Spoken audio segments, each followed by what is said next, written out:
9 लक्षण ऐसे हैं जो आपके चित्त में नहीं होने चाहिए अगर आप कथा के श्रोता हो तो। पहला लक्षण सठ बुद्धि। कौन सी बुद्धि? सठ बुद्धि किसको कहते हैं? जो दूसरे को केवल रुलाने, परेशान करने और उत्पीड़ना करने की योजनाएं बनाता रहता है। दूसरा हठशील, जिद्दी। बहुत जिद्दी नहीं होना है, यह भी कथा के अधिकारी नहीं। दूसरा लक्षण। तीसरा लक्षण, कल हम परसों इस पर चर्चा कर रहे थे, ईर्ष्या। किसी की उपलब्धि देख करके हमने किया कुछ गलत नहीं पर मनी मन कशक रहे हैं, ये आगे कैसे बढ़ गया, इसको ऐसे कैसे मिल गया, ये ऐसा कैसे हो गया। इसको क्या बोलते हैं? मात्सर्य दोष। ये मात्सर्य दोष तीसरा लक्षण। और चौथा लक्षण, कथा में मन लगा के कथा ना सुनने वाला। बार बार कभी उबासी ले रहा है, कभी निद्रा को प्राप्त कर रहा है, कभी आलस में बैठा है, घड़ी देख रहा, कब होगी पूरी। नहीं, उसको भी नाथ का अधिकार नहीं मिलता, नाथ नहीं मिलते।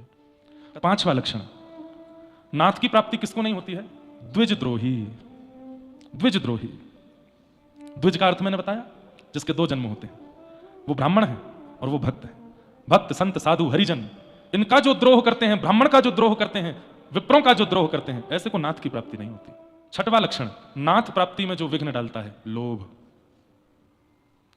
लोभ सदा दूसरे की वस्तु पर ही होता है, दूसरे की वस्तु पर ही हमारा चित्त जाता है और उसे अपना बनाने की इच्छा हो जाती है, वही लोभ है। पाप के बाप का नाम है लोभ। पाप के पिताजी, पिताजी मतलब इन्हीं से ही जन्म होता है लोभ। सातवां लक्षण क्या है? क्रोध। भगवत परायण वैष्णव में अगर क्रोध है तो वो भजन नहीं करता है। इसका आपको बोल रहा हूं, क्रोध ये प्रमाण है इस बात का कि आप भगवत मिलन के प्रति सीरियस नहीं हो। आठवां लक्षण है काम। काम का अभिप्राय व्यसन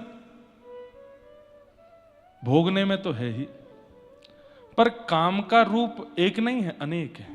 कामनाओं की इच्छा, बहुत इच्छाएं जिसके चित्त में होती हैं, वो नाथ की प्राप्ति नहीं कर पाएगा। अंतिम लक्षण कृपणता। कृपणता, इसको कपट भी कह सकते हैं। ये कपट भी नाथ के मिलन में बाधा बनता है। कपट किसको कहते हैं? किसी के साथ में